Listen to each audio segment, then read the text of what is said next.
Okay, I just installed it. If you see, this is screw fits nice, perfect.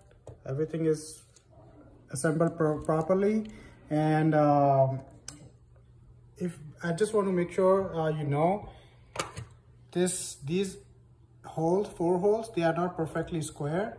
They are actually rectangle. So your bulb pins will not go in both ways. It has to be aligned with rectangle. So if it's going to install like this, so if you see, they are not perfect square, and here they are not perfect square, so they're not going to go in both directions. So just make sure before you install it, don't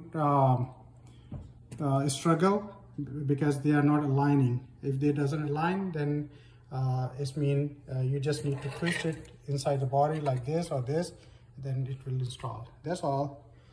Bye.